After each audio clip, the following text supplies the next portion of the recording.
বৃন্দাবনের মাঠে আজকে সবার আগে খেলা খেলতে এসেছেন একজন ছোট্ট বাচ্চা ছেলে, মা 5 বছর বয়স। আসতে মা, 5 বছরের ছেলে, একেবারে লালু ভুলু ছেলে, নাম ছিল সুদামা। মা ছেলেকে যখন সাজিয়ে দেয়, কোলের মাঝখানে বসিয়ে মুখে চুম্বন দিয়ে, কত আদর করে, কপালে চুমু দিয়ে, ঠোঁটে চুমু দেবে, গালে চুমু দেবে, মাথায় চুমু দেবে, মুখে জড়িয়ে ধরবে। ও মা, সন্তানকে যখন কোনো মা আদর করে, সে আদর কি কাউকে ব্যাখ্যা দিয়ে বোঝানো যায়? আস্তে, আপনারা যখন আপনার জন্ম দেওয়া ছেলেকে বুকে জড়িয়ে ধরে আদর করেন, দেখবেন সন্তানের প্রতি কিন্তু আপনার স্বার্থ সেই মুহূর্তে আর কোনো মনে পড়ে না। আর সন্তানকে যখন মা আদর করে, একটা কথা বলি, নারী জীবন সার্থক হয় কখন জানেন? যখন একটা বিবাহ করে একটা নারী তার নিজের গর্ভে সন্তান জন্ম দেয়, আর সেই সন্তান যখন পিছন থেকে গলা জড়িয়ে ধরে মা বলে ডাকে, তখন নারী জীবন সার্থক হয়ে যায়। যদি কোনো নারী নিজে সন্তান জন্ম দিতে না পারে, এমন মেয়ে যদি পৃথিবীর 1000 ছেলেকে কোলে করে নিয়ে নাচায়, বাৎসল্য প্রেম কাকে বলে কার সম্ভব হবে না বোঝা। একটা মেয়ে যেমন নিজের জন্ম দেওয়া ছেলে না জন্ম দিতে পারলে, মায়ের সাথে সন্তানের যে একটা বাৎসল্য প্রেম, সে কি পরমানন্দ, সেটা যতক্ষণে নিজে জন্ম দেওয়া ছেলে না আসবে সে বোঝাতে পারবে না। তেমন একটা পুরুষের ক্ষেত্রেও তাই, যতক্ষণে নিজের দেহ থেকে সন্তান জন্ম দিতে না পারবে, বাবার সঙ্গে পুত্রের যে বাৎসল্য প্রেম সেটা তার জানা হবে না। হোমায়েরা, রচনা দেবীর সন্তান সুদামা, আস্তে মা, আস্তে আস্তে আস্তে আস্তে আস্তে আস্তে আস্তে। সুদামার বয়স তখন 5 বছর। ছেলেকে কোলে করে বসিয়ে দিয়ে সুন্দর করে গয়না কাটি দিয়ে সাজিয়ে গুছিয়ে দিচ্ছে। তোমরা আইঢাই করো না, সুন্দর করে গুছিয়ে বাগিয়ে দিয়ে সুদামাকে বলছে, সুদামা আয় বাবা, বুকে আয়, আমি তোর মুখে একটু চুম্বন করি, তোকে আদর করি, তোকে ভালোবাসা দিই। এই বলে সন্তানকে জড়িয়ে ধরে আদর ভালোবাসা দেখানোর পরে এইবার সুদামাকে বলছে, সুদামা তুই যখন কৃষ্ণের সাথে খেলা খেলবি, খেয়াল করবি কৃষ্ণের গায়ে যেন তোর পাটা কোনোভাবে যেন ব্যথা না লেগে যায়। কৃষ্ণের গায়ে যদি তুই কোনোভাবে খেলতে খেলতে ব্যথা দিয়ে দিস, আমি তোর মা একটা কথা বলি বাবা, তুই যেমন আমার পেটের ছেলে, কৃষ্ণও কিন্তু আমার ছেলে, তার গায়ে যদি তুই ব্যথা দিয়ে দিস, আমি কিন্তু কষ্ট পাবো বাবা। তুই খেলা খেল, কিন্তু কৃষ্ণকে আঘাত করবি না। সঙ্গে সঙ্গে সুদামা বলছে, ও মা, মা তুমি চিন্তা করো না মা, আমি তোমাকে কথা দিচ্ছি, আমি কৃষ্ণের সাথে খেলা খেলবো, কিন্তু আমি আঘাত লাগাবো না। এই বলে মা ছেলে বেরিয়ে গেল। কিন্তু একটা কথা বলি মা, আপনারাও তো ছোটবেলায় খেলা খেলেছেন, আমিও ছোটবেলায় খেলা খেলেছি, কিন্তু এটা সত্য কথা, খেলা খেলতে গেলে কার গায়ে কখন লাথি লেগে যায়, হাত লেগে যায়, ঠকাঠকি হয়ে যায়, এটা দেখতে গেলে কি খেলা জমে? দুটো দলের মধ্যে যদি দুটো ভাইয়ের খেলা হয়, কোন ভাই আঘাত পাবে, এটা কি কোনো ভাই লক্ষ্য করতে গেলে খেলোয়াড় হওয়া যায়? সুদামা মাকে যা বলার বলে দিয়েছে, কিন্তু সেইখানে গিয়ে যখন মাঠে যখন সুদামা দাঁড়িয়েছে, আপন মনে ব্রজরাখাল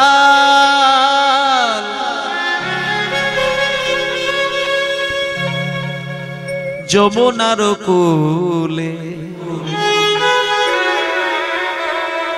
আচ্ছা, হরিবাসরের পাশে দাঁড়িয়ে কোনো কথা হবে না যেন, নীরবে কীর্তন শুনবে। এই ফচকে ওইখানে কথা বলছে গিজির গিজির করে, যারা শুনছে তাদের শোনার সহযোগিতা করবে, এটাই দায়িত্ব।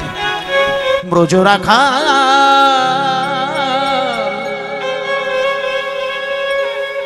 যমুনার কোলে, তরুতল সুশীতল রে, ব্রজরাখাল যমুনার কোলে, তরুতল সুশীতল রে। আসিয়া মিলিল যমুনার কূলে আসিয়া মিলিল যমুনার কোলে, আর আসিয়া মিলিল যমুনার কূলে, আসিয়া মিলিল যমুনার কোলে। আর সবে বলে ভালো ভালো কি খেলা খেলিবি, ব্রজ রাখাল যমুনার কূলে, তরুতল সুশীতল রে।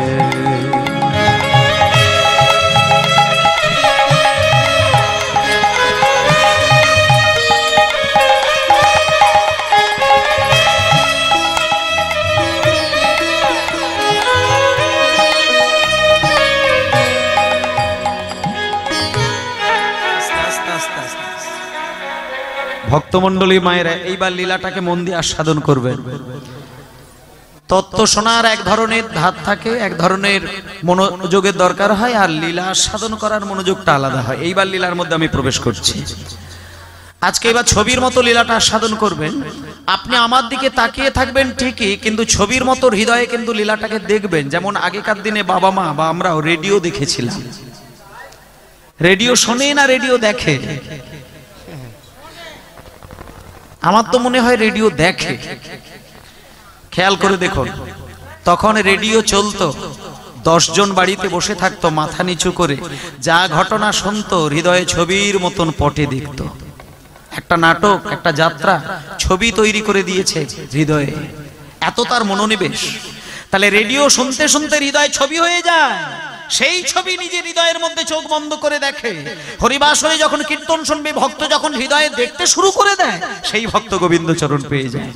আজকে এইবার লীলা স্মরণ করবেন, যখন সুদামা কৃষ্ণ আরো 24 জন বাচ্চা, বয়স তাদের 5 বছরের ওপরে কারণ নয়, শিশু পুত্র খেলা খেলছে বৃন্দাবনের মাঠে।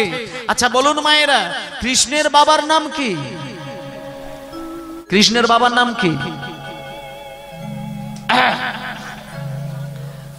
আচ্ছা বলি, কৃষ্ণের মায়ের নাম দেবকী, আর পিতা হচ্ছে বসুদেব, আর ওইদিকে আর একজন রয়েছে যশোদা আর নন্দ রাজা। এই তো বিষয়। এই তত্ত্বটা অন্য, আমি পরে যদি শেষের দিকে হয় আমি বলবো। তা যাই হোক, এখন বসুদেব হচ্ছে কৃষ্ণের বাবা। আচ্ছা আপনারাও তো জানেন, ছেলে খেলা খেলছে খুব ভালো কথা, কিন্তু 5 বছরের ওপর হয়ে যায় যখন, তখন ছেলেকে খেলা খেলতে গেলে মা একটু মনে করে না যে না আর খেলা নয়, এইবার ছেলেটাকে স্কুলে পাঠাতে হবে? কতদিন আড্ডা মারবে, কতদিন এইভাবে খেলবে? যখন কৃষ্ণের বয়সটা 5 পেরিয়েছে, কৃষ্ণের বাবা বসুদেব অক্রুরকে ডাকলেন। অক্রুরকে বললেন, অক্রুর শোনো, সোনার রথটা নিয়ে তুমি বৃন্দাবনের মাঠে একটা জায়গায় দাঁড় করাবে, আর দেখবে অসংখ্য ছেলের মাঝখানে আমার ছোট্ট ছেলে কৃষ্ণ খেলা খেলছে। তবে একটা কথা বলি, মায়ার কান্না দেখে যেন তুমি কেঁদে উঠিও না। মানুষের কি স্বভাব জানিস? মানুষ চোখে জল দেখলে কেঁদে উঠে, জানতে চায় না যে কেন কাঁদলো। এটা মানুষের স্বভাব। মানুষ যদি কারো চোখে জল দেখে, সঙ্গে সঙ্গে তার চোখে জল এসে যায়। কিন্তু বসুদেবকে সাবধান করে দিচ্ছেন, অক্রুরকে সাবধান করে দিচ্ছেন বসুদেব। বসুদেব বলছে, অক্রুর, সোনার রথের উপরে কৃষ্ণকে যখন টেনে জোর করে তুমি তুলবে, তুমি 24 জন বন্ধুর চোখের কান্না দেখে, চোখের জল দেখে তুমি কেঁদে উঠবে না। তুমি জোর করে কৃষ্ণকে সোনার রথে তুলে শান্তিপুনি মুনির গৃহে তুমি ভর্তি করে দেবে, সেইখানে আমার ছেলে লেখাপড়া শিখবে। তাহলে আপনারা দেখলেন, দাঁড়াও, অক্রুর মুনি বসুদেবের কথা মতো চলে গেল বৃন্দাবনে। এবার বৃন্দাবনে গিয়ে কি করলো? বৃন্দাবনে গিয়ে দেখছে ছোট্ট ছোট্ট সখা খেলা খেলছেন, তাদের মাঝখানে ছোট্ট কৃষ্ণ পাগল হয়ে খেলা খেলছেন। অক্রুর মনে মনে ব্যথা পেলেন, কিন্তু বসুদেবের আদেশ ফেলা যাবে না। যখন জোর করে কৃষ্ণকে হাতে ধরে সোনার রথের উপরে তুলেছে, 24 জন বন্ধু, আস্তে শিবরঞ্জন, 24 জন বন্ধু কাঁদছেন, কিন্তু সুদামার কান্নাকে কিন্তু থামানো যাচ্ছে না। যখন অক্রূর কৃষ্ণকে জোর করে রথে তুলেছে, আর ওদিকে সুদামা, ওরে কানাই রে কানাই রে, ওরে কানাই রে, হরি হরি কানাই রে, ওরে কানাই রে, কানাই রে। প্রাণে বড় ব্যথা, শোনো মোর কথা, কেমনে বিদায় দেব, কেমনে বিদায় দেব, প্রাণে বড় ব্যথা।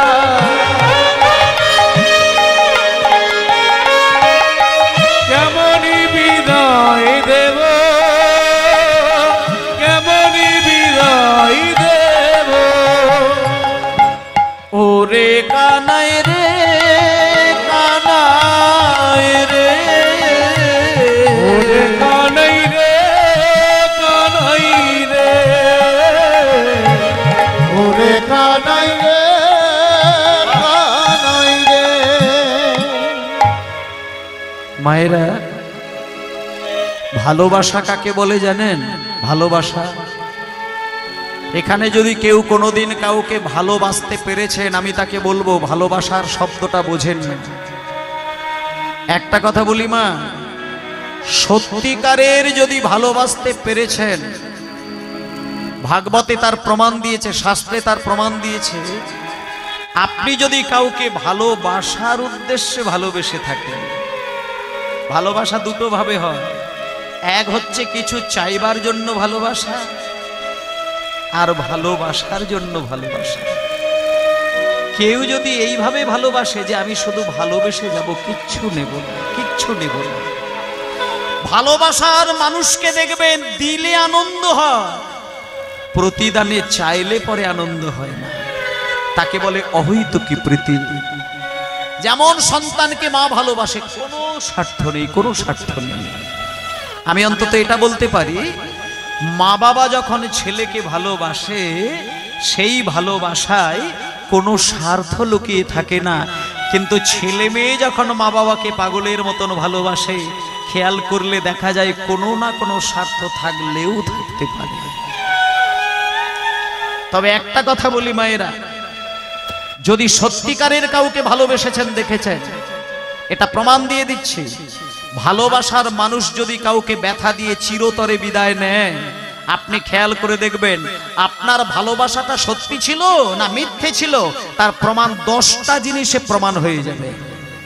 10টা জিনিসে প্রমাণ। এটা আমার মুখের বানানো গল্প নয়, এটা শাস্ত্রের প্রমাণ। ভালো যদি নিঃস্বার্থে বাসা যায়, সে যদি বুকে ব্যথা দিয়ে চিরতরে বিদায় নেয়, শাস্ত্র বলছে তার জীবনে 10টা লক্ষণ প্রকাশ পাবেই পাবে। এবার আমি 10টা লক্ষণ গাঁট গুনে গুনে মিলিয়ে বলে দেবো, আপনাদের একটু শুনে নিন। মনে করুন আমি প্রমাণ দিচ্ছি, একটা মায়ের জীবন থেকে তার পুত্র সন্তান হারিয়ে গেল, সেই মাকে ধরে আটকানো যাবে না। কোন মায়ের জীবন থেকে যদি সন্তান বিয়োগ ঘটে না, সেই মাকে আপনি আটকাতে পারবেন না।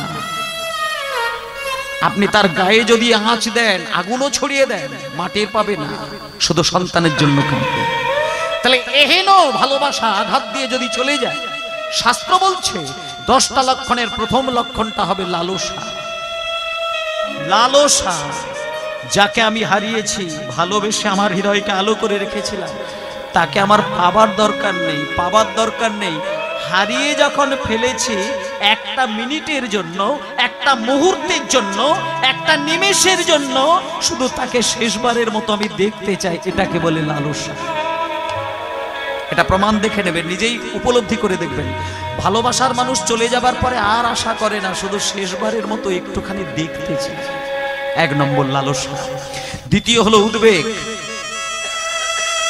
যদি কাছে না পায়, তার উদ্বেগ সৃষ্টি হয়ে যায়। 3 নম্বরে জাগরজা। এইবার বাড়ির সবাই ঘুমাচ্ছে, কিন্তু তাকে কেউ ঘুম পাড়াতে পারে না। সারা রাত কেঁদে কেঁদে কেঁদে কেঁদে সকাল করে দেয়, জাগর যা। 4 নম্বরে তানবং, শরীর দিনে দিনে হয়ে যাবে পাটকাঠির মতন ক্ষীণ রুগ্ন তানবং। 5 নম্বরে জরিমা। এরপরে তার সাথে কেউ কথা বলতে আসলে সে আর কথা বলতে পারে না, কথায় জড়তা এসে যাচ্ছে, জরিমা। কটা হলো? 5টা হলো জরিমা। লালসা, উদ্বেগ, জাগর্জা, তানবং, জরিমা, বৈয়জ্ঞম, মানে ব্যাকুলতার সৃষ্টি হলো, বৈয়জ্ঞম। 7 নম্বরে ব্যাধি। এইবার শরীরের মধ্যে ভয়ঙ্কর ব্যাধি তৈরি হলো। 8 আসতে বাজাবে কিবোর্ড। 8 নম্বর উন্মাদ। উন্মাদ কাকে বলে? এইবার পাগলের মতন আচরণ দেখতে পাবে, আর স্বাভাবিক মানুষ নয়। এরপরে 9ম দশাটা কিন্তু খুব প্যাথেটিক, খুব বিরহের দশা, খুব কান্নার।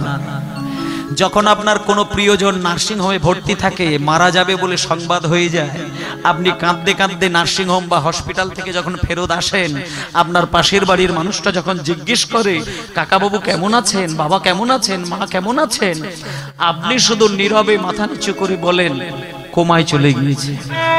এই যে বলে কোমা, ইংরেজিতে বলে কোমা, বাংলায় বলে মোহদশা।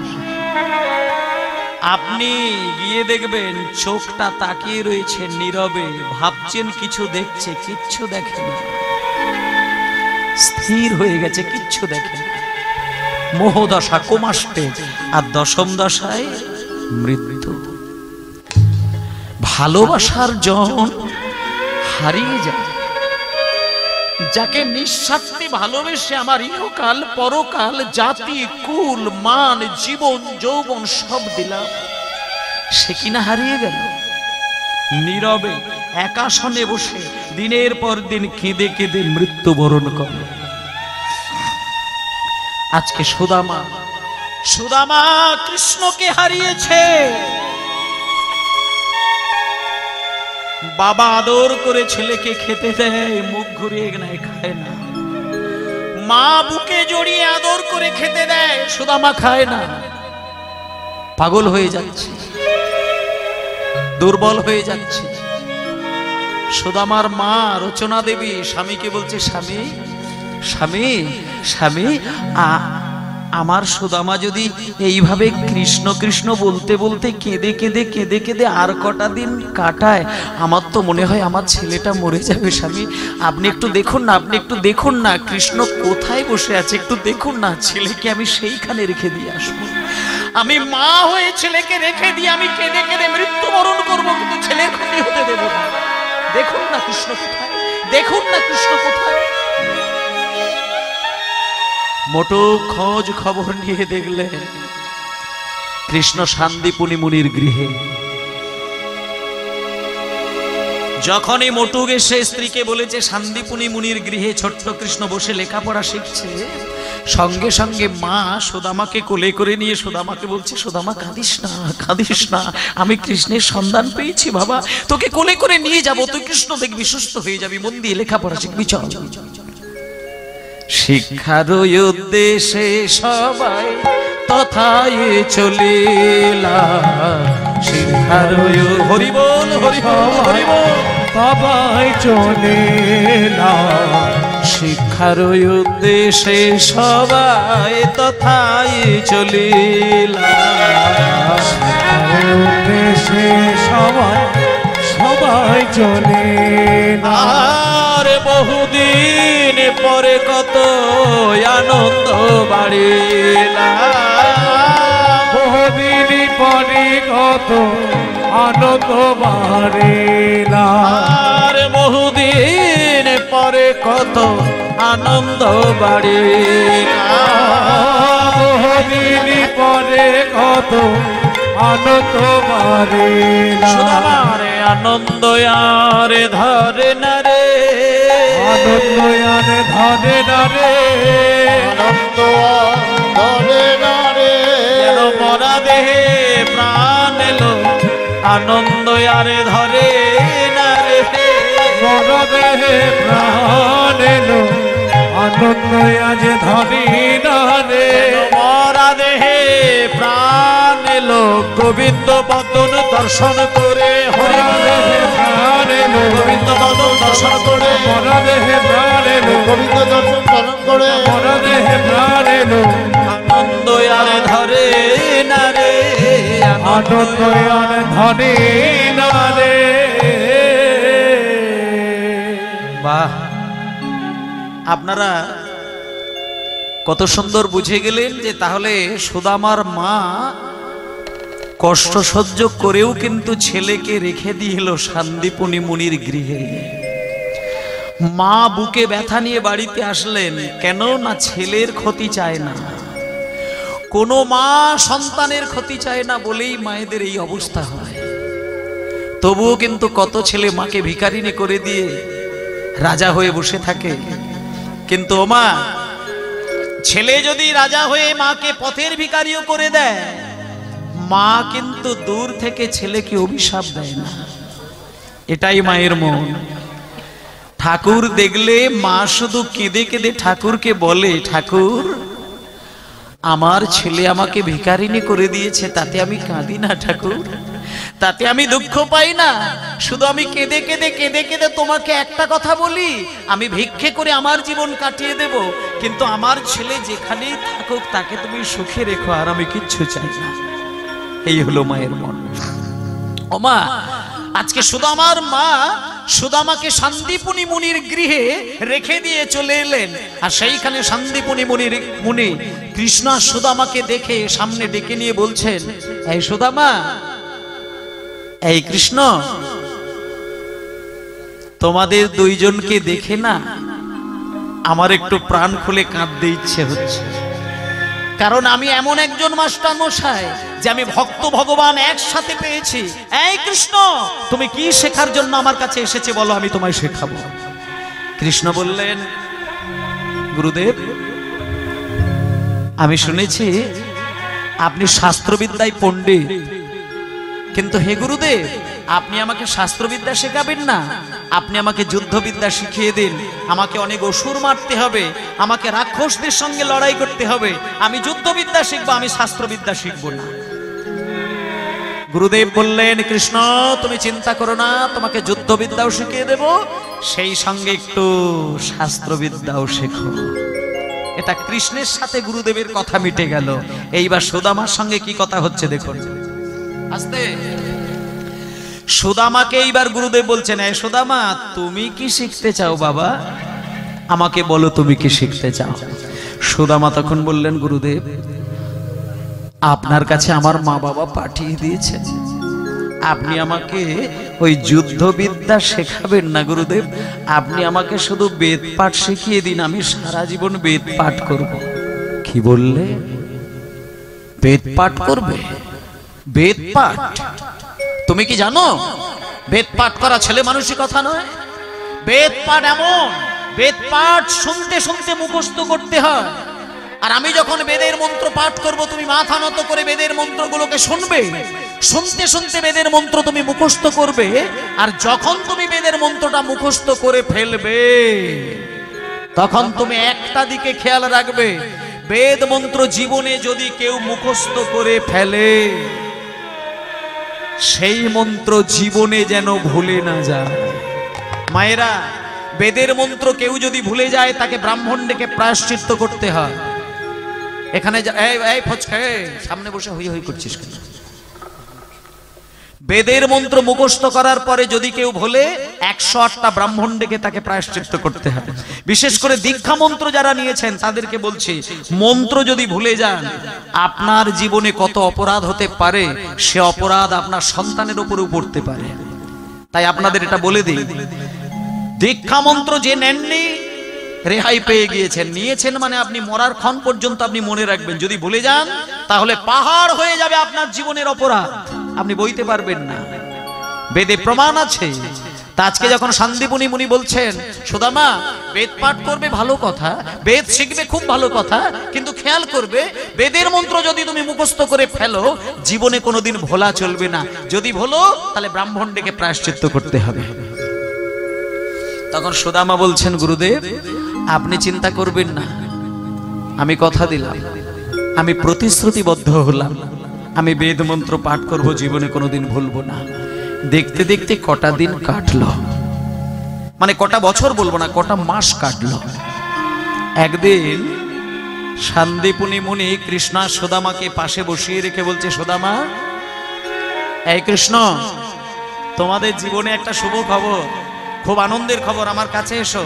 আজকে আমি তোমাদেরকে একটা আনন্দের খবর শোনাবো বাবা। আজকে তোমাদের বিদ্যালয় থেকে ছুটি। কৃষ্ণ, তুমি পণ্ডিত হয়ে গিয়েছো, তুমি শস্ত্রবিদ্যায় পণ্ডিত, শাস্ত্রবিদ্যায় পণ্ডিত। আর সুদামা, তোমার বেদ পাঠ সব জানা হয়ে গিয়েছে, আর এইখানে থাকতে হবে না। এইবার তোমরা দুইজন যে যার গন্তব্যস্থলে ফিরে যাও।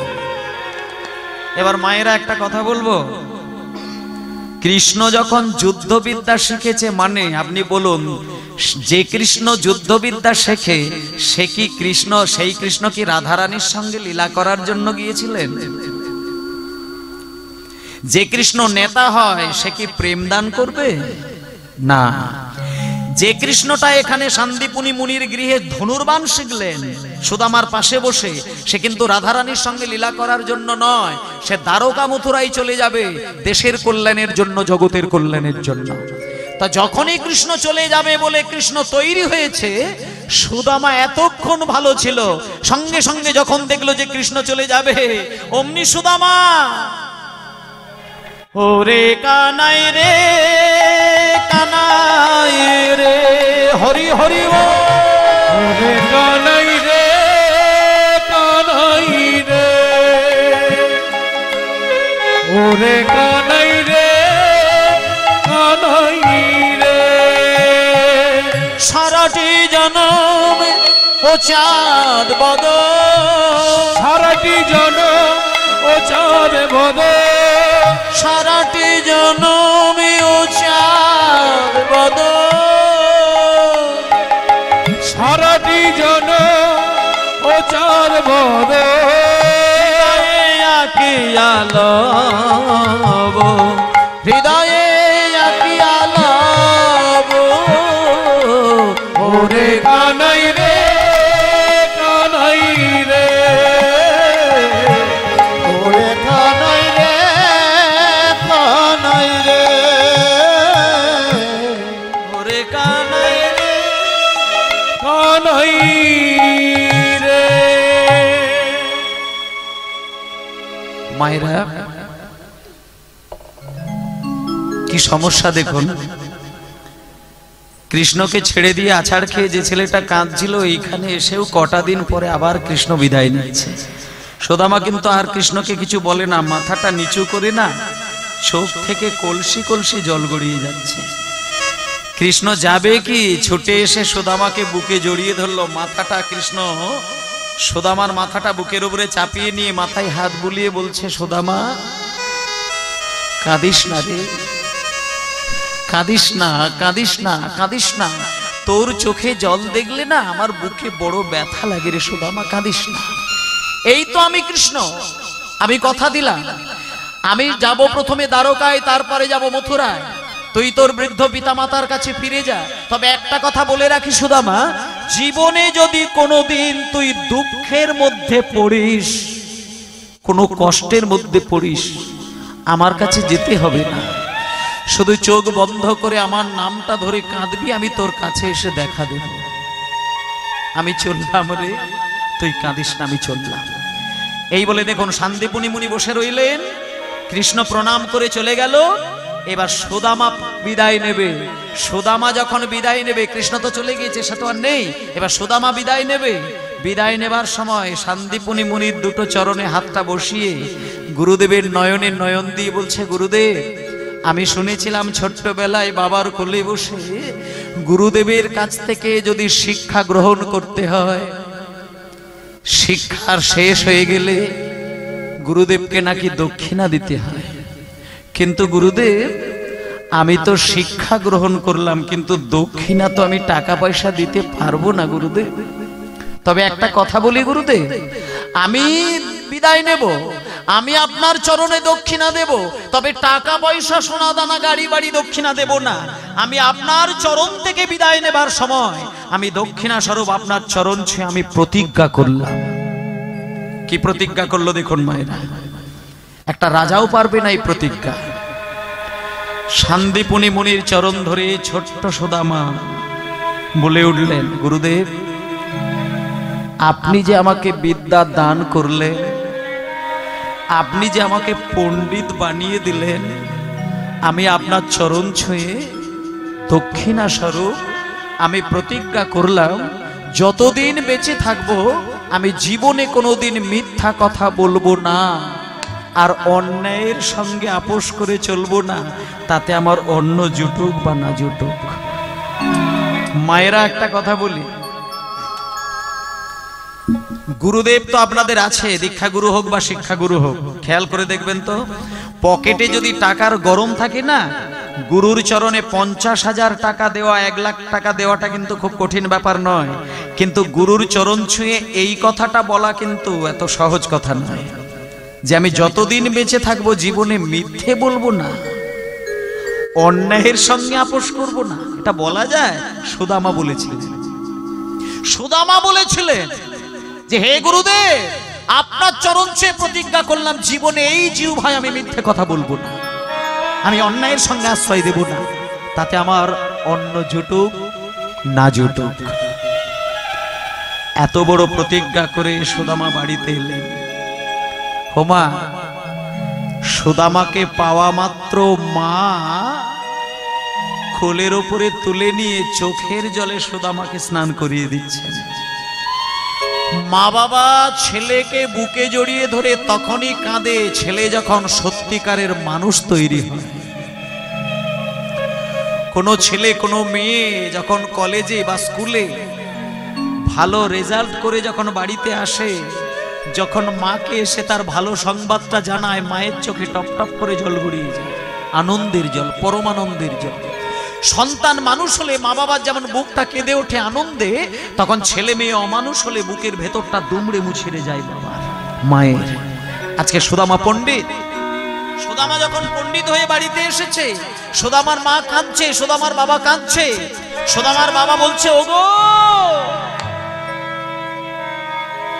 শুনে যাও, দেখে যাও, দেখে যাও, আমার ছেলে সুদামা পণ্ডিত হয়েছে।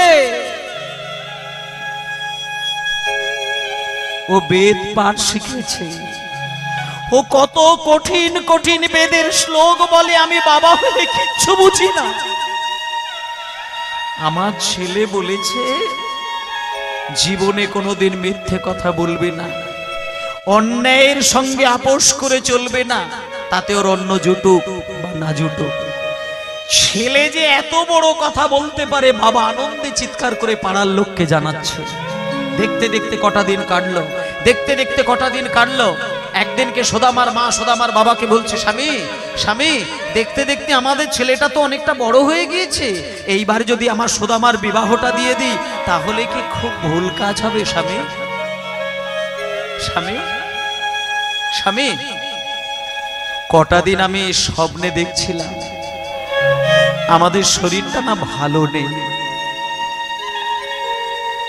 এই আছি এই চলে যায়, কখন জীবন থাকে কখন চলে যায় কিচ্ছু বলা যাবে না স্বামী। যদি তাড়াহুড়ো করে ছেলের বিবাহটা দিয়ে দেওয়া যায় তাহলে তো বৌমার মুখটা দেখে তো বিদায় নিতে পারবো। আসতে বাজাবে। সঙ্গে সঙ্গে সুদামার বাবা বললেন, রচনা, আমিও ভাবছিলাম আমার ছেলের বিবাহটা দিলে অন্তত বৌমার মুখটা দেখে তো শান্তি পাবো। দেব দেব দেব বিবাহ দেব বিবাহ দেব। তাড়াহুড়ো করে তড়িঘড়ি করে একটা মেয়ের সঙ্গে বিবাহ দিন ধার্য হয়ে গেল। ইতিমধ্যে বিবাহ হয়ে গেল। যে মেয়েটির সাথে বিবাহ হলো সেই ছোট্ট মেয়েটির নাম হলো কুচেলা। মা, কুচেলা দেবীর সাথে বিবাহ হয়েছে, কি আনন্দের বিষয়, কিন্তু কপাল ভালো নয়। বিবাহের কটা মাস পরে, বিবাহের কটা দিন পরে সুদামার মা সুদামার বাবা মৃত্যুবরণ করল। যখনই সুদামার মা মরে গিয়েছে, মা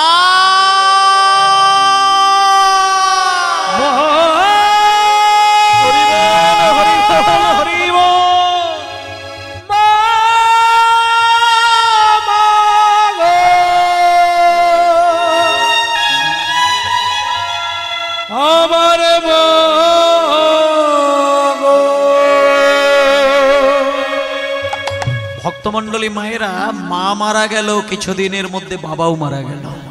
কি কষ্টের বিষয়। মা বাবা মারা গেল, সুদামা ভাবতে পারে না।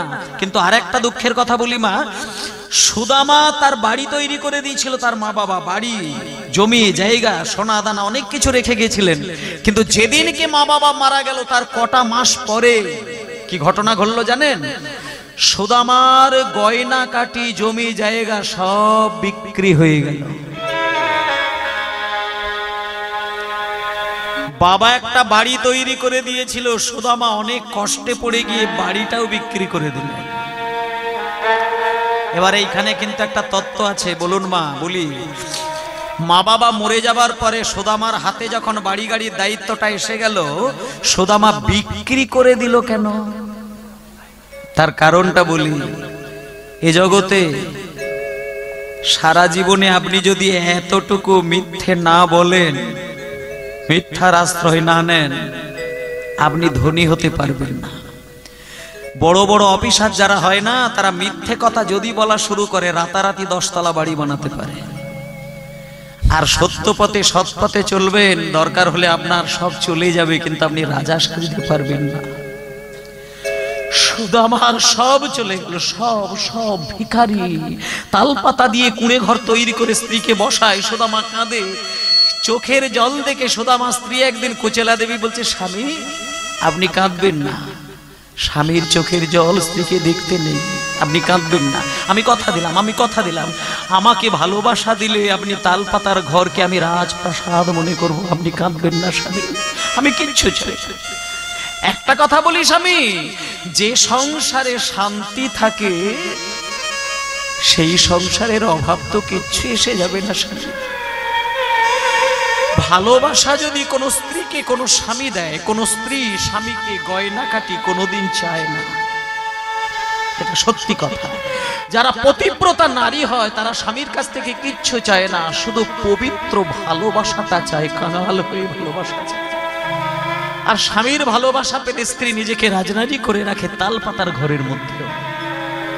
কিন্তু মা কুচেলা দেবী কোনোদিন কিছু বলে না, কিচ্ছু বলে না, কিচ্ছু বলে না, কিচ্ছু বলে না। কত আনন্দ, কত আনন্দ, কত আনন্দ। কিন্তু সুদামা তো পাগল, সে তো কৃষ্ণ নামের পাগল। সুদামা খেয়াল করে না, তালপাতার কুঁড়ে ঘরে রাখলেও স্ত্রীকে যে একটা মিনিমাম ভালো শাড়িও কিনে দিতে হয়, সুদামা ভুলে গিয়েছে। দিনের পর দিন একই শাড়ি পরতে পরতে যখন 10টা জায়গায় ছিঁড়ে গিয়েছে, মায়েরা সবই সহ্য করতে পারে। অভাব অভাব দাঁতে দাঁত চেপে সহ্য করে, কাউকে বোঝায় না।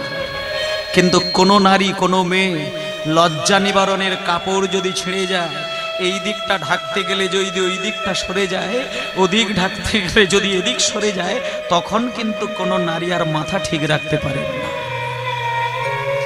কুচেলা দেবী এতদিন কিচ্ছু বলেনি, কিচ্ছু বলে না। কিন্তু যেদিনকে শাড়িটা শত জায়গায় ছেঁড়া হয়ে গিয়েছে, সেদিনকে ছেঁড়া শাড়ি পরে সুদামার কাছে গিয়ে একটুখানি রেগে উঠলেন, স্বামী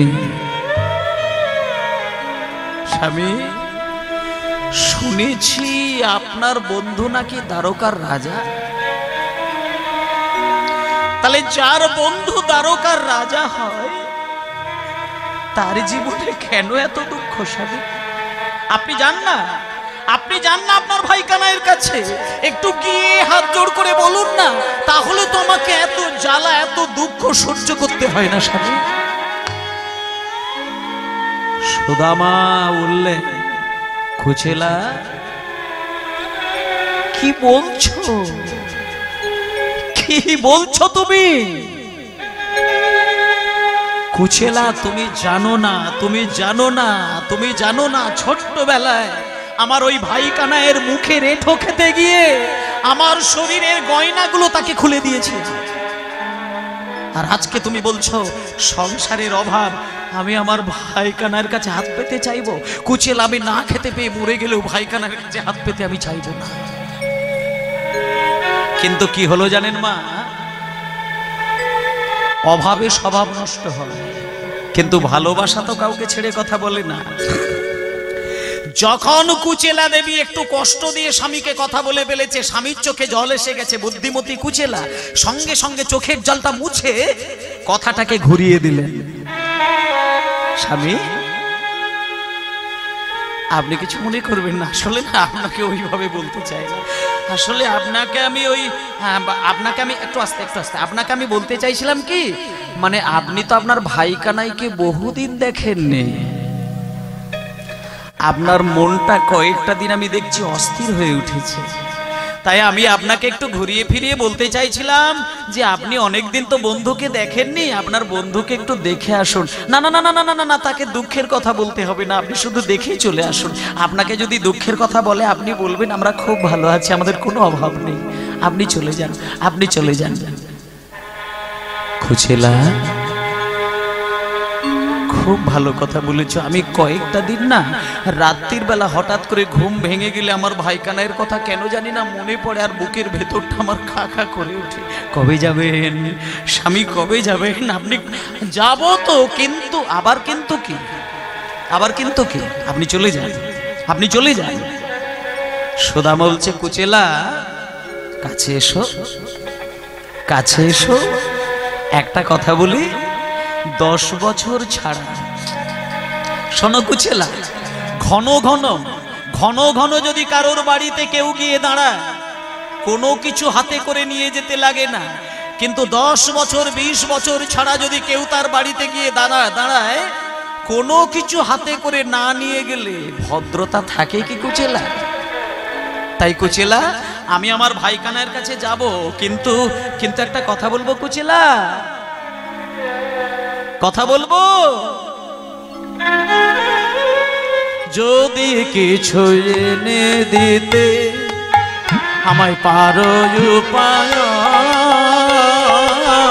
হরি হরি বল, হরি হরি বল, এনে দিতে আমায় পারো উপায়, আরে যদি কিছু এনে দিতে আমার পারো উপায়, যদি কিছু এনে দিতে আমার পারো উপায়, তবে সে করিতে পারি দ্বারকায় গমন। কুচেলা, অবশেষে দিতে পারে দ্বারকায় গমন। আচ্ছা, কথাটা কি বললেন? স্ত্রীকে কি বললেন? যদি কিছু এনে দিতে পারো উপায়ন, উপায়ন মানে উপহার। আপনি যদি 10 বছর ছাড়া আপনার রিলেটিভ বাড়ি, আত্মীয় বাড়িতে যান, আপনি যদি খালি হাতে চলে যান, আপনারই নিজের ভালো লাগবে না, সম্মান চলে যাবে। আস্তে, আজকে সাউন্ডটা একটু খেয়াল করুন। যদি কিছু এনে দিতে পারো উপায়ন, সঙ্গে সঙ্গে কুচেলা দেবী, দেখুন মা, যার হয় না দুম করে এইভাবেই হয়ে যায়। বুদ্ধিমতী কুচেলার আজকে কি হলো দেখুন, যখনই বলেছে কিছু এনে দিতে, তখন কুচেলা দেবী একটুখানি চিন্তা করে বললেন, স্বামী, তাহলে আমি একটা আপনাকে কথা বলবো, আপনি প্রত্যেক দিন সকাল বেলায় ভিক্ষার ঝুলিটা নিয়ে পাড়ায় বেরিয়ে যান আমাদের দুটো মানুষের পেট চালানোর জন্য, কিন্তু আজকে আপনাকে আমি কথা বলবো, আপনি ঘর থেকে বার হবেন না, আজকে আমি ভিক্ষায় বার হব, আজকে আমি লোকের দ্বারে দ্বারে গিয়ে ভিক্ষা করব, যে যেটা দেবে আপনার কাছে নিয়ে এসে ঢেলে দেব, আপনি ওটা সঙ্গে করে নিয়ে আপনার ভাই কানের কাছে যাবেন। আমায় ভিক্ষা দাও গো নগরবাসী,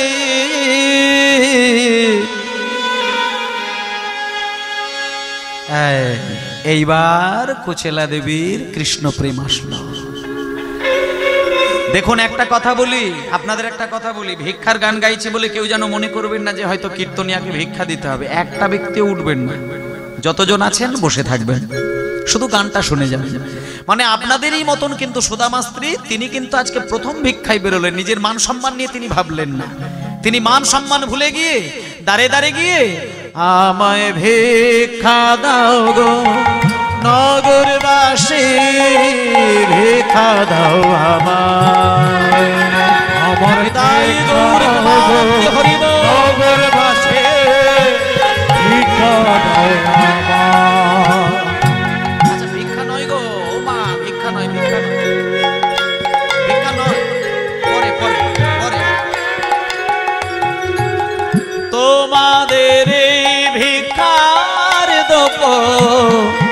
পাবে শ্যামরা,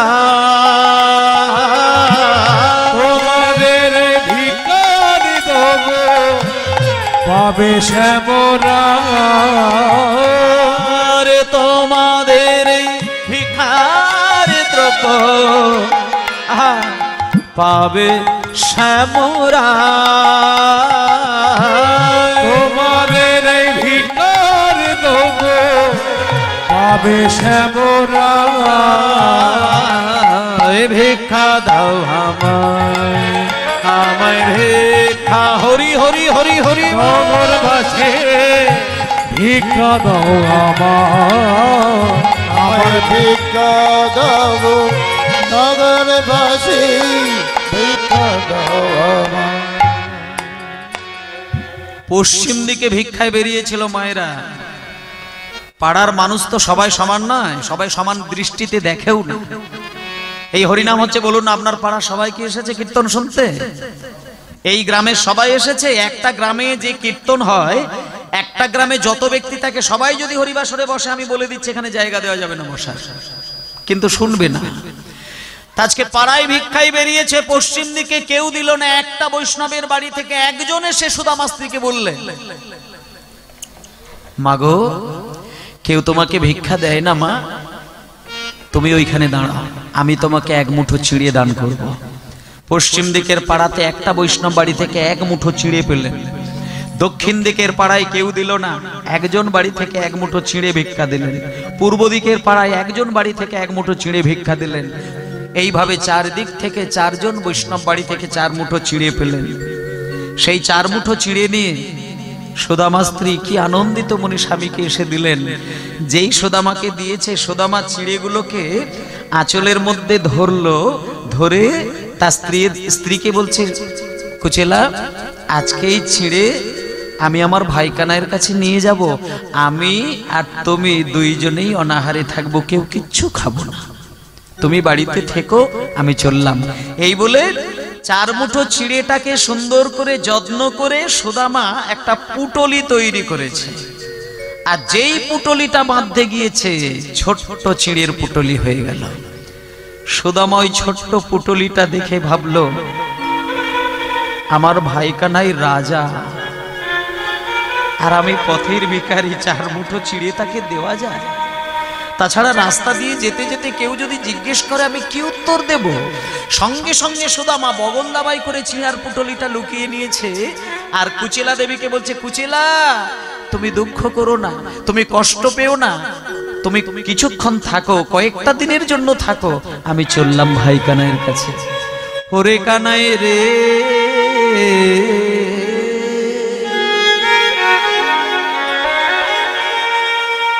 কোথায় আমার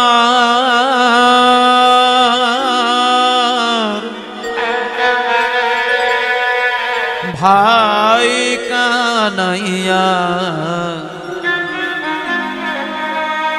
একবারে দেখা দে রে ভাই,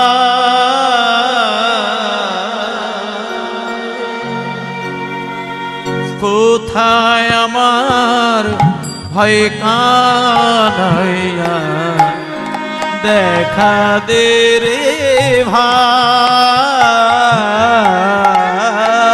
কোথায় নিতাই গৌর প্রেমানন্দে হরি হরি বল।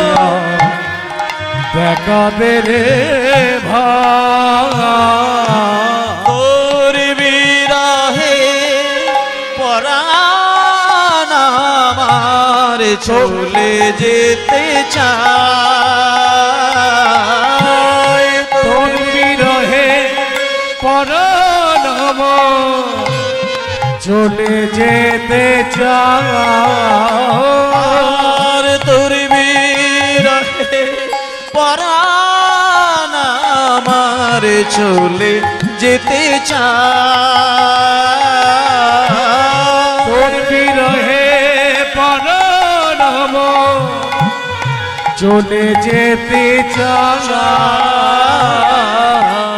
দেখা দে আমায়, বলে কোথায় আমার ভাই কানাইয়া, দেখা দে রে ভাই, কোথায় আমার প্রাণ কানাইয়া দেখা দে রে ভাই কানা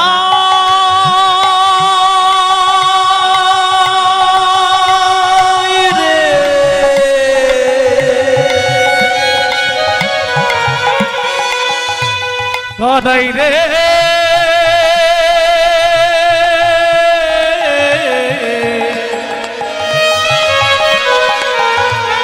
দেখা দে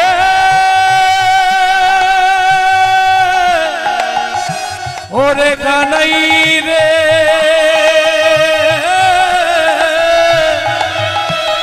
একবার দেখা দে কানাই রে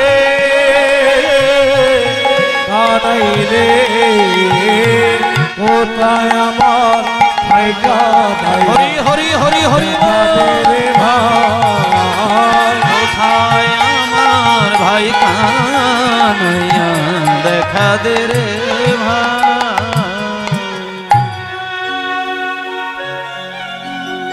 আচ্ছা ওমা, সুদামা স্ত্রী তালপাতার ঘরে একা রয়ে গেলেন। সুদামা বেরিয়ে গেলেন, খুঁজতে খুঁজতে বহু দূরে গিয়ে কানাইয়ের রাজপ্রাসাদের দরজার সামনে দাঁড়ালেন। এবার রাজার বাড়িতে তার দম করে ঢোকা যায় না, দারোয়ানের সঙ্গে কথা বলে সেইখান থেকে অনুমতি নিয়ে তবে যেতে হয়। এবার দারোয়ান দরজার সামনে দাঁড়িয়ে রয়েছে, সুদামা গিয়ে যেই দাঁড়িয়েছে দারোয়ান বলছে, এই ভিখারি, ভেতরে কোথায় যাবে? সুদামা বলছে, দারোয়ান আমাকে তুমি ভিখারি বলছো? হ্যাঁ আমি ভিখারি, তবে তোমাদের যে রাজা কৃষ্ণ না, ও হচ্ছে আমার বন্ধু। বন্ধু? হ্যাঁ। তুমি একটা কাজ করো, তোমরা তো দুইজন দারোয়ান আছো, একজন দারোয়ান আমার কাছে দাঁড়িয়ে থাকো আর একজন দারোয়ান ভেতরে চলে যাও। ভেতরে গিয়ে তোমাদের রাজা মশাইকে বলবে ছোটবেলার বন্ধু সুদামা এসেছে, আর কিছু বলতে লাগবে না। এবার দেখুন মায়েরা, সুদামা দরজার সামনে মাথা নত করে দাঁড়িয়ে রইলেন, একজন দারোয়ান আছেন আর একজন দারোয়ান কৃষ্ণের কাছে গিয়েছে। কৃষ্ণের কাছে গিয়ে বলছেন, মহারাজ মহারাজ, দরজার সামনে একটা ভিখারি এসে দাঁড়িয়েছে আর উনি বলছেন নাকি আপনার ছোটবেলার নাকি বন্ধু। কৃষ্ণ বলছে, ছোটবেলার বন্ধু? কি নাম? নাম বললেন, নাম বললেন সুদামা। সুদামা সুদামা সুদামা কনকে পর্যঙ্কে কৃষ্ণ আছিল বসিয়া, হরিব কনকে পর্যঙ্কে কৃষ্ণ আছিল বসিয়া, কনকে আছিল কৃষ্ণ বিজয়ে আসিয়া, ভাইয়া চলিল কৃষ্ণ সুদামা শুনিয়া, ভাইয়া চলিল কৃষ্ণ শুনিয়া, ভাইয়া চলিল কৃষ্ণ সুদামা শুনিয়া, ভাইয়া চলিল কৃষ্ণ সুদামা কইয়া, ধে ধে চলেছে, ধে ধে চলেছে, ধে ধে চলেছে, ধে ধে চলেছে, সুদামা সুদামা বলি ধে ধে চলেছে, সুদামা সুদামা বলি ধে ধে বলি চলেছে, সুদামা সুদামা বলি ধে ধে চলেছে, সুদামা সুদামা বলি ধে ধে চলেছে। সুদামাকে জোর করে টেনে নিয়ে কৃষ্ণ সোনার সিংহাসনে বসিয়ে দিলেন। এবার সোনার সিংহাসনে বসাতে গেলে সুদামাকে আর বসতে চায়, শুধু হাত পা গুটিয়ে একবারে জড়সড় পাকিয়ে বসছে। এবার কৃষ্ণ বলছে, এই সুদামা, এটা তোর সিংহাসন রে, ওইভাবে বসিস না, হাত পা মিলে একেবারে সোজা হয়ে বস, পরিষ্কার হয়ে বস। এবার সুদামাকে জোর করে বসিয়ে দিয়েছে। সুদামা বসলেন কোথায় মা? সিংহাসনে। আর কৃষ্ণ কোথায় বসলো? মাটিতে। আর কি করলো? সুদামার পা দুটো হাত, সুদামার পায়ে হাত দুটো কৃষ্ণ রেখেছে। দেখুন কি অবস্থা, দেখুন সুদামা রাস্তার ভিখিরি, পায়ে ধুলো, কৃষ্ণ রাজা, রাজা হয়েও সুদামাকে রাজার সিংহাসনে বসিয়ে দিয়ে তার পা জড়িয়ে ধরে নিচে মাটিতে বসে পড়লেন। আর কৃষ্ণ বললেন, রুক্মিণী, আস্তে লাইনটা ধরে রাখবে, একটা সোনার থালা নিয়ে এসো তো, আরে একটা সোনার কলসিতে করে জল নিয়ে আসবে। এইবার কৃষ্ণচন্দ্র আমার সোনার থালাটি মাটিতে রেখে, এই জায়গাটা মায়ের একটু দেখবেন, সোনার থালাটি মাটিতে রেখে তার উপরে সুদামার দুটি চরণে রেখে গোবিন্দ আমার কি করলেন দেখুন মা, ভাবলেও কিন্তু অবাক লাগে। সুদামা সোনার থালায় চরণ বসিয়েছে, আর কৃষ্ণ সুদামার ওই চরণ দুটি ধোয়াতে লাগিল। হরি হরি বল। সোনামার চরণ দুটি ধোয়াতে লাগিল। ওই সুদামার ওই চরণ দুটি ধোয়াতে লাগিল। সোনামার চরণ দুটি ধোয়াতে লাগিল। আর ভক্তি ভরে সেই চরণে জলে কৃষ্ণ পান করিল। ভক্তি ভরে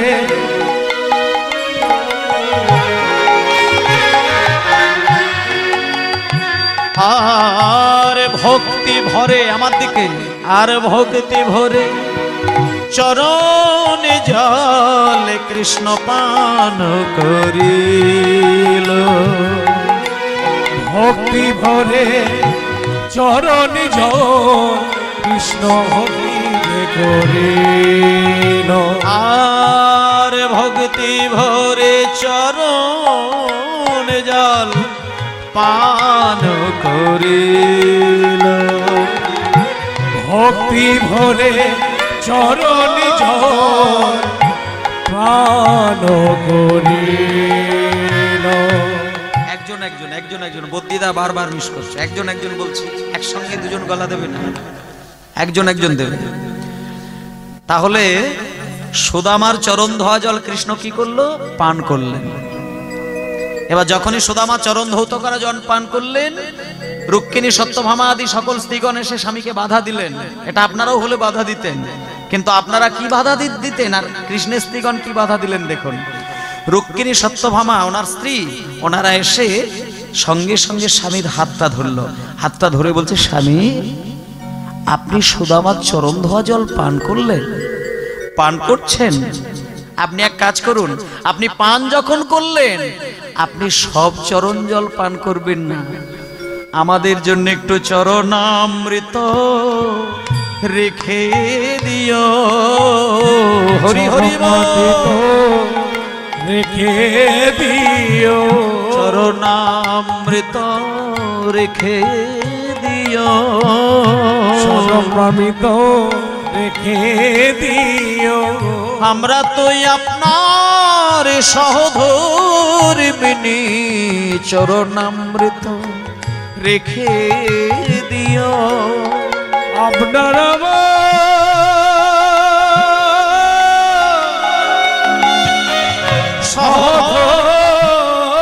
সহধর্মিণী চরণামৃত রেখে দিও। তাহলে দেখলেন তো মা, চরণ ধৌত করা জল কৃষ্ণ পান করলেন, রুক্মিণী সত্যভামা আদি সকল স্ত্রীগণ পান করলেন। এইবার কৃষ্ণ বলল, এই সুদামা তুই আর কিচ্ছু বলিস না, এইবার আমি তোকে একটা কথা বলি শোন। মানে আমি তোকে একটা কথা বলতে চাই, মানে তুই যদি ঘন ঘন আসতিস আমি তোকে বলতাম না, এতগুলো বছর পরে আসলি তো সেই জন্য তোর মুখটা দেখার সাথে সাথে না আমার একটা কথা মনে পড়ে গিয়েছে।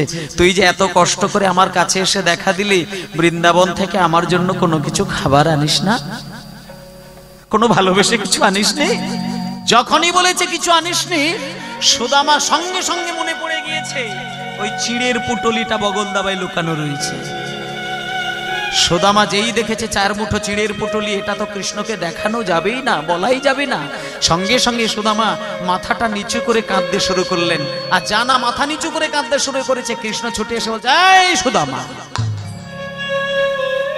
কাঁদছিস কেন? আরে বাবা উপহারটাই কি বড় জিনিস? তুই আমার বন্ধু, তাই আমি তোকে রসিকতা করে কথা বললাম, তার জন্য ব্যথা পাবার কি আছে? মুক্তল মুক্তল, আমার সঙ্গে কথা বল, ওসব মনে করিস না, আয় আয়, কাছে আয়, কাছে আয়, কাছে আয়। এই বলে কৃষ্ণ সামনে গিয়ে বলছেন, এই সুদামা, সুদামা, অনেকক্ষণ ধরে কথা হলো তো, এইবার আমি একটু না তোকে ভালো করে দুটি বাহু বাড়িয়ে সুন্দর করে একটু আলিঙ্গন করতে ইচ্ছে করছে, দাঁড়া আমি তোর সাথে একটু আলিঙ্গন করি। এবার যখনই কৃষ্ণ বলছে আমি আলিঙ্গন করব,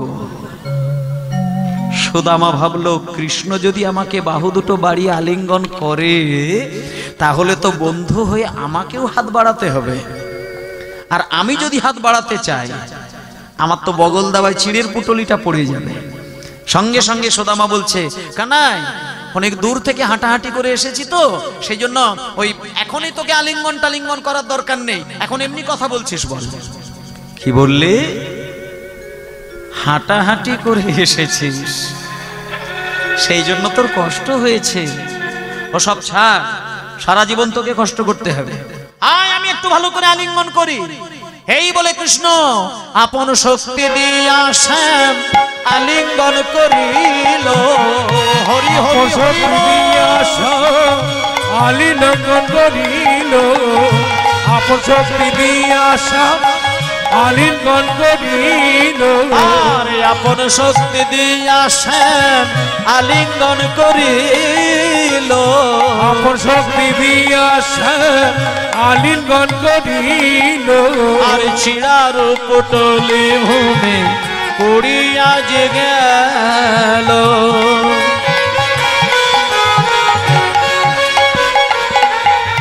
আর ছিড়ার পুটলি ভূমে পড়িয়া যে গেল, চিরতলি ভূমে পড়িয়া যে গেল। যখনই দেখলো সুদামার বগল দাবা থেকে একটা কি যেন ছোট্ট ওড়নার মধ্যে বাঁধা অংশ পড়ল, কৃষ্ণ দেখতে পেয়ে গেছে সুদামা, তাই বলি যে ছেলে বেদ পাঠ করে তার আবার এই ছোট্ট ভুল হতে পারে? এই সুদামা, এই সুদামা কাছে আয়, ওটা কি, ওটা তোর কি, দেখি দেখি দেখি। এই বলে সুদামার ওই চিনার পুটলিটা কৃষ্ণ যখন জোর করে নিয়েছে,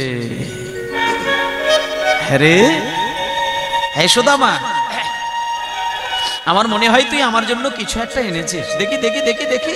এই বলে কৃষ্ণ যখন নিজে হাতে খুললো, খুলে দেখছে সুন্দর করে চিড়ে বাঁধা রয়েছে। সুদামা আমার জন্য এত ভালোবাসিস বল? মানে তুই এটা জানিস যে আমি যেহেতু রাজা, আমাকে রাজাকে দেখতে এলে তো সবাই দামি দামি মিষ্টি সন্দেশ রসগোল্লা নিয়ে আসে, আর মিষ্টি খেতে খেতে আমার জিভের স্বাদ পাল্টে গিয়েছে। তুই এই চিন্তা করে আমার মুখের স্বাদ ফেরানোর জন্য তুই কষ্ট করে চিড়ে নিয়ে আসলি। ও মা, শুধু চিড়েগুলো যে নিয়ে এসেছিস তা নয়, চিড়েগুলোকে আবার হালকা জলের ছিটে দিয়ে ভিজিয়ে নিয়ে এসেছিস। মানে শুকনো চিড়ে খেতে গেলে আমার মুখের ভেতরটা যাতে ব্যথা না লাগে, আঘাত না লাগে, তুই আমার প্রাণের বন্ধু বলে সেটা নরম করে জল দিয়ে ভিজিয়ে এনেছিস সুদামা। সুদামা বলে, কানাই রে,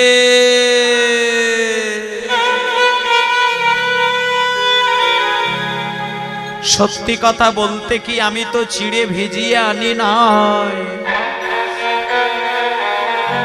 তবে চিড়ে ভিজলো কেমন করে জানো? এই যে ভিক্ষা করা চিড়ে আমার স্ত্রী কুচেলা চার দারে চার মুঠো এই ভিক্ষা পেয়েছিল চিড়ে।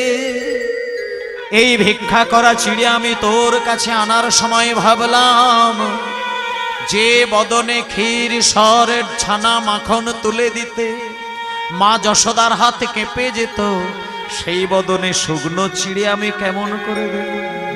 এই কথাগুলি ভাবতে ভাবতে আমার চোখের জলে চিড়ে ভিজে গিয়েছে। নিতাই গৌর হরি হরি বল। চিড়ে ভিজে গিয়েছে, চোখের জলে চিড়ে ভিজে গিয়েছে। চোখের জলে আমার চিরে ভিজে গিয়েছে। কেমন করে দেব বদনে চোখের জলে ছিঁড়ে ভেজে গিয়েছে। কেমন করে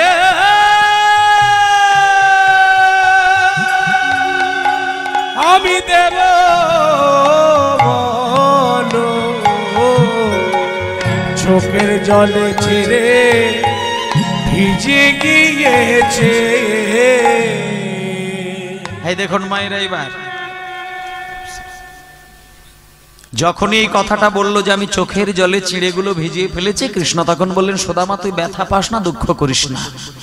লোকে আমাকে সোনার থালায়, রূপোর থালায়, তামার থালায়, পেতলের থালায় ক্ষীর সর ছানা ননি সাজিয়ে দেয়, কিন্তু এখনো পর্যন্ত ভিক্ষা করা চিড়ে চোখের জলে ভিজিয়ে আমায় কেউ দেয় না।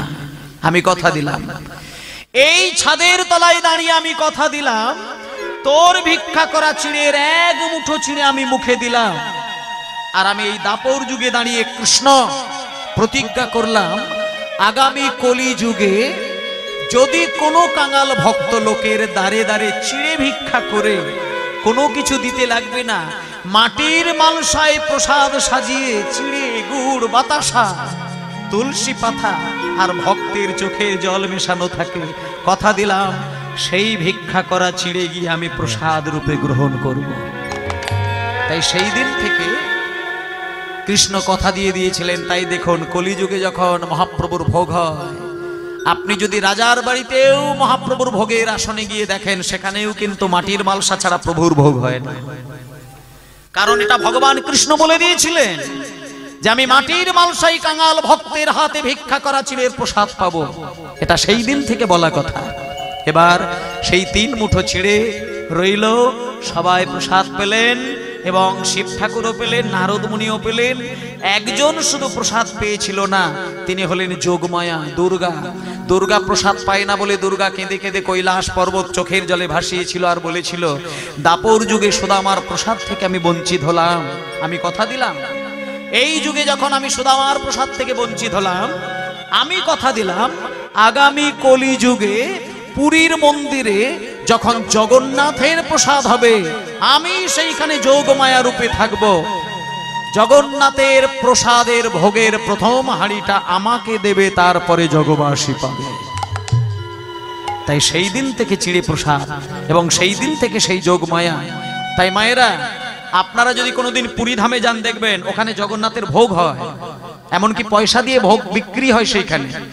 আর আপনারা দেখবেন জগন্নাথের প্রথম যে ভোগের হাঁড়িটা, সেটা যোগমায়ার কাছে গিয়ে নিবেদন করা হয়, তারপরে জগবাসী প্রসাদ পায়। এইভাবে সমস্যা হলো, সমাধান হলো। এইবার দেখুন, সুদামা এবার হাত জোড় করে বলছেন, কানাই অনেকগুলো সময় কাটিয়ে দিলাম, এইবার শেষের দিকটা দেখে যান। সুদামা বলছে, এই কানাই, বাড়িতে স্ত্রী একা আছে, মনটা মাঝে মধ্যেই তার কথা মনে পড়ছে, তাই আমি আর বেশিক্ষণ থাকবো না রে, আমাকে বিদায় দে, আমি চললাম। আচ্ছা মায়ের একটা কথা বলি, সুদামার সংসারে কতটা অভাব আপনারা তো দেখলেন লীলার মধ্যে। কৃষ্ণের সাথে হাজার কথা হলো, কৃষ্ণকে সুদামা একটা বারও কিন্তু ভুল করে তার সংসারের অভাবের কথাটা কিন্তু বলেনি। কৃষ্ণ প্রেমিক যারা হয়, তারা ভগবানকে সোনা দিয়ে মুড়িয়ে রাখে, প্রতিদানে ভগবানের কাছ থেকে কিচ্ছু চায় না। হরি বল, হরি বল। সুদামা যখন বলছে আমায় বিদায় দে, কৃষ্ণ কেঁদে উঠলেন। কেন কাঁদলেন জানেন? কৃষ্ণ মনে মনে একটা জিনিস ভেবেছে যে সুদামার সংসারে কতটা দুঃখ আমার থেকে বেশি কে ভালো জানে। আমি অন্তর্যামী, আমি ওকে সম্পূর্ণরূপে জানি। ও অভাবে মরে গেলেও আমাকে এসে হাত পেতে বলবে না, কিন্তু আমি জিজ্ঞেস করবো, কি বলে দেখবো। এই বলে কৃষ্ণ সুদামাকে একবার কথার কথা জিজ্ঞেস করলেন, সুদামা তো সংসারে কোনো অভাব নেই তো? এটা শুধু কৃষ্ণ একবার জিজ্ঞেস করলেন, কিন্তু সুদামা কি বললো দেখুন। সুদামা বলছে, কানাই আমার সংসারে কোনো অভাব নেই, তুই ভালো থাকলেই আমি শান্তিতে থাকবো, আমি চললাম। কৃষ্ণ বলছে, সুদামা মনে মনে ভাবছে, সুদামা তোর সংসারে লক্ষ অভাব, তবু একটা বারতি আমাকে এতটুকু কিচ্ছু প্রকাশ করলি না। চলে যা, বাড়িতে যা, আমি তোর জন্য কি রেখে দিই তুই গিয়ে দেখতে পাবি। চলে যা সুদামা, আমি তোকে বিদায় দিলাম। এই বলে দেখুন মা, সুদামা বিদায় নিচ্ছে, কৃষ্ণ দাঁড়িয়ে দাঁড়িয়ে সুদামার পিছন বরাবর তাকিয়ে রয়েছে। সুদামা চলে যাচ্ছে, সুদামা চলে যাচ্ছে, বহু দূর চলে গেল।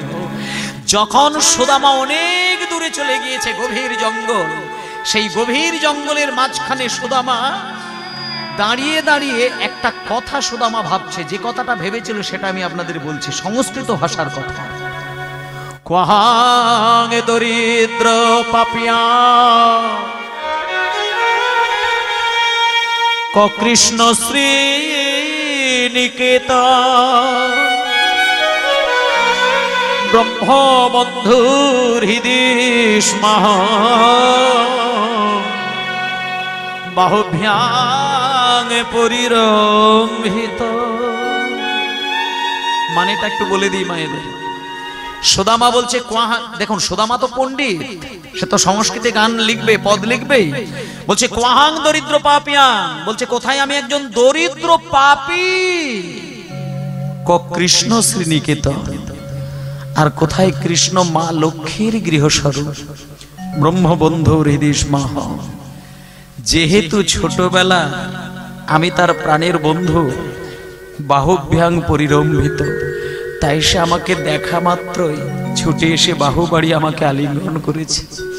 আমি আর কিছুই চাই না হরি হরি হরি, কিছু চাই না রে, আমি আর কিছু চাই না রে। যেন জন্মে জন্মে বন্ধু হতে পারি, আর কিছুই চাই না হরি। জন্মে জন্মে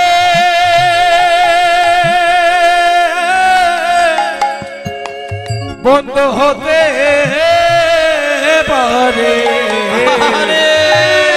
আর কিছু চাই না রে।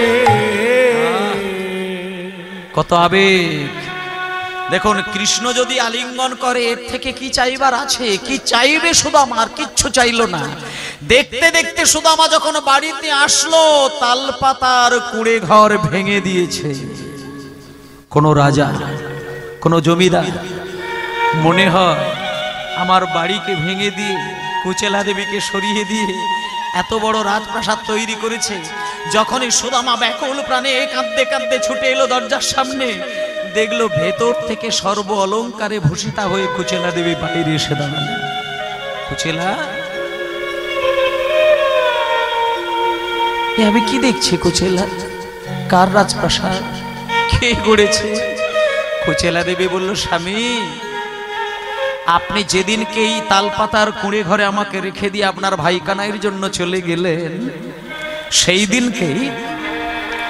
দিনকে বিশ্বকর্মা এসে রাজপ্রাসাদ তৈরি করলেন, কুবের এসে ধনরত্ন উজাড় করে দিলেন, আর স্বয়ং লক্ষ্মী দেবী এসে আমাকে সর্বলঙ্কারে ভূষিতা করে দিলেন। হরি বল, হরি বল, নিতাই গৌর প্রেমানন্দে হরি বল, হরি বল, হরি বল।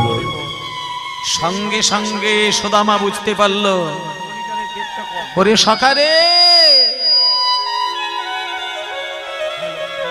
তুই আমাকে সর্বস্ব ধন দিয়ে ভুলিয়ে রাখতে চাইলি, কিন্তু আমি তোকে কোনোদিন ভুলবো না রে সখা, আমি তোকে কোনোদিন ভুলবো না। প্রেম মৈত্রী হোগে আমার জনমে জনমে,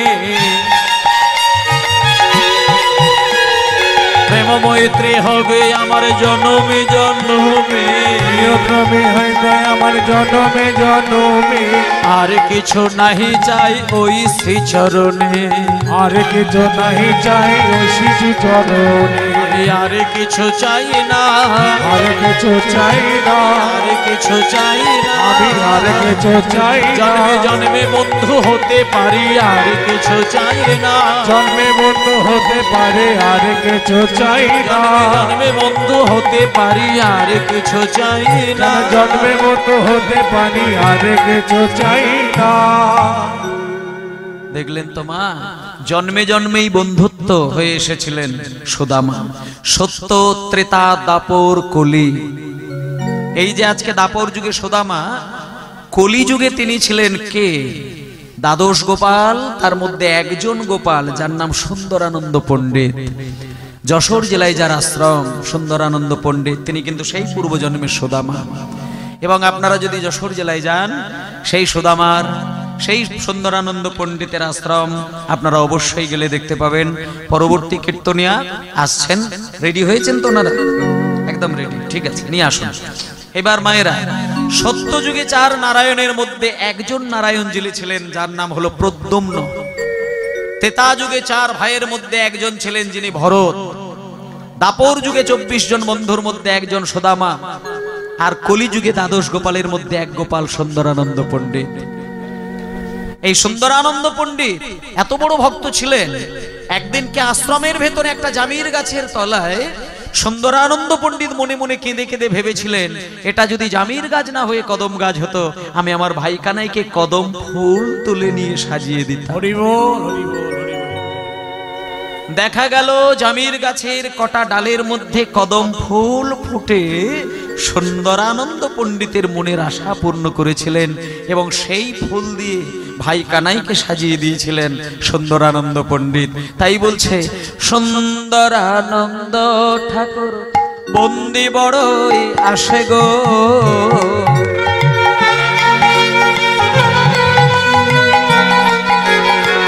সুন্দরানন্দ ঠাকুর বন্দি বড়ই আসে গো, সুন্দরানন্দ ঠাকুর বন্দি বড়ই আসে গো, সুন্দরানন্দ ঠাকুর বন্দি বড়ই আসে গো, সুন্দরানন্দ ঠাকুর বন্দি বড়ই আসে গো, ফোটাল কদম ফুল জামিরের গাছে গো, ফোটাল কদম ফুল জামির গাছে গো, আর ফোটাল কদম ফুল জামিরের গাছে গো, ফোটাল কদম ফুল জামির গাছে গো। সেই সুন্দরানন্দ পণ্ডিত যশোর জেলায় এখনো তার আশ্রম। জয়নি তাই আজকে আপনারা যে লীলা বিষয়টি আস্বাদন করলেন, একনিষ্ঠ কৃষ্ণ ভক্ত বন্ধুরূপে লীলা করেছিলেন যার নাম হলো কৃষ্ণ সুদামা, যিনি ত্রেতা যুগে ছিলেন রামচন্দ্রের একজন ভাই যার নাম ভরত। সেই ভরতই আজকে সুদামা রূপে এসেছিলেন। ও মায়েরা, ভরতের মতো প্রাণের ভাই কে হতে পারে?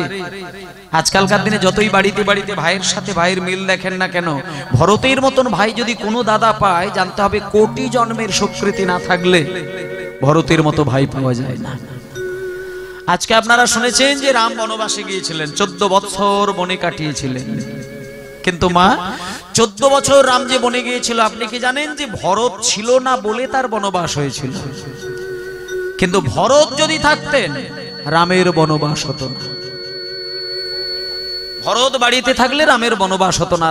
ভরত তখন মামার বাড়িতে ছিলেন। এদিকে এত কাণ্ড ঘটে গিয়েছে, ভরত কিছুই জানেন না। যখন বনবাস হয়ে গেল, রাম চলল, লক্ষণ চলল, সীতা দেবী চলল, সেই বিরহে যখন রাজা দশরথের মৃত্যু হলো, তখন ভরতের কানে সংবাদ গেল। এবং সেই ভরত আবার রাজপ্রাসাদ তৈরি করেছিলেন, কিন্তু রামচন্দ্রকে ফিরিয়ে আনতে পারেন না। তার সেই পাদুকা নিয়ে এসে আসন পেতে সিংহাসনে রেখে মাটিতে বসে তিনি রাজত্ব শাসন করেছিলেন। সেই ভরতই আজকে সুদামা, সেই সুদামাই আজকে হচ্ছেন সুন্দরানন্দ পণ্ডিত। সেই সবাই মিলে একবার বলুন, কৃষ্ণ সুদামা কি জয় বৃন্দাবন ধাম কি জয় আপন আপন গুরুদেব কি জয়। জয় জয় ভক্তবৃন্দ গৌরী যাহার প্রাণ ভক্তবৃন্দ গৌর যার প্রাণ জয় জয় ভক্তবৃন্দ গৌরী যাহার প্রাণ জয় জয় ভক্তবৃন্দ গৌর যার প্রাণ সবে মিলে কর মোরে প্রেম ভক্তি গান সবে মিলে করো মনে ধনু সবে মিলে কর মোরে প্রেম ভক্তি গান সবে মিলে করো মনে প্রেম ভক্তি গান জয় দাও জয় দাও জয় দাও জয় দাও জয় দাও জয় দাও জয় দাও জয় দাও মদন ভরে বাহু তুলে জয় দাও জয় দাও মদন ভরে বাহু তোলে জয় দাও জয় দাও মা যশোদা পিতা নন্দের সবাই মিলে জয় দাও মা যশোদা পিতা নন্দেন সবাই মিলে জয় দাও শ্রীদাম সুদাম দাম্ব সুদাম সবাই মিলে জয় দাও সুদাম সুদাম দাম্ব সুদাম সবাই মিলে জয় দাও নবদ্বীপার বৃন্দাবন সবাই মিলে জয় দাও নবদ্বীপার বৃন্দাবনে সবাই মিলে জয় দাও রাসস্থলার শিবা সঙ্গন সবাই মিলে জয় দাও বাসস্থল বৃন্দাবনে সবাই মিলে জয় দাও রাসস্থলার শিবা সঙ্গন সবাই মিলে জয় দাও বাসস্থল সবাই মিলে জয় দাও মধুর শ্রী বৃন্দাবন সবাই মিলে জয় দাও।